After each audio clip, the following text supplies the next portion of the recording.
Cascaba, la Casbaba, mais tous les Simon Dola. La Réunion, comment il est? Ah, moi, elle est contente de voir Azot. En plus, aujourd'hui, nous la Saint-Denis, nous la nuit dans la capitale.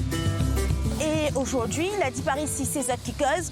Nous, ça tourne les pages de notre histoire pour rencontrer Loïc. Mais fais attention, comme ça, il ne tombe pas devant l'église, parce que là, pas bon. Loïc, bonjour, elle a dit aujourd'hui, c'est Zot qui cause. Ben bonjour, hein. J'espère que vous allez bien. Oui, ou? Ah ben nickel, nickel. Alors, aujourd'hui, nous sommes ici, Saint-Denis, Voilà. sur une place que les gens aiment bien. Voilà, donc là nous sommes devant la cathédrale de Saint-Denis, hein, avec cette magnifique fontaine également. Là, la fontaine que nous voyons ici. C'est qui a mis cette fontaine-là? Alors cette fontaine a été donnée par un ancien maire de Saint-Denis qui s'appelait Gustave Manet. Vous connaissez une fontaine, elle est constituée donc souvent de statues, de bronze, etc.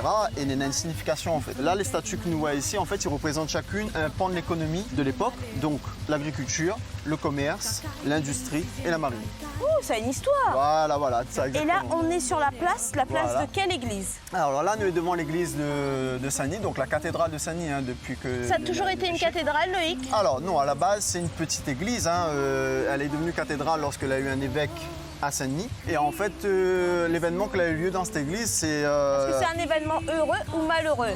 Plutôt malheureux quand même. Hein. Les liens en fait à l'insurrection d'esclaves qu'elle a eu à Saint-Leu donc entre 1811 et 1812. Donc les esclaves qui étaient emmenés par un certain Élie. Donc en fait, Élie et ses hommes, elle a été jugée dans l'église de Saint-Denis. C'était un tribunal? Et non, à la base, c'était pas un tribunal. Et en fait, elle a voulu faire un exemple de dire que même Dieu, finalement, était contre l'insurrection de ces esclaves-là.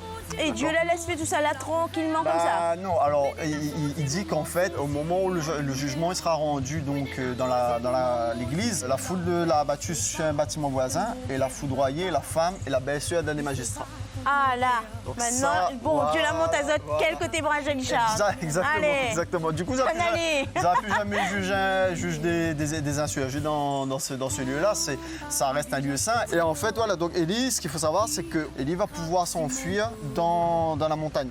Donc, il va pouvoir partir marron. Elle a dit que Élie l'a rendu aux autorités anglaises. Élie a été amené dans la prison de Juet-Dodu, incarcéré, et donc jugé ici. Donc, alors que l'île aurait pu partir marron et devenir un chef marron. C'est là qu'il faut reconnaître la grandeur de Élie en fait. Loïc, merci d'avoir tout en une page de l'histoire, d'avoir raconté à nous tout ça, qui montre à nous aussi que ici, la Réunion, nous avons aussi notre bande héros. Exactement. Hein, nous va apprendre le nom avec quoi un petit peu plus tard, nous va trouver un petit peu plus loin. Elle a dit il est tellement plus gaillard quand c'est Zot qui cause, mais Miardi Azot, il est vraiment plus gaillard quand c'est Zot qui cause.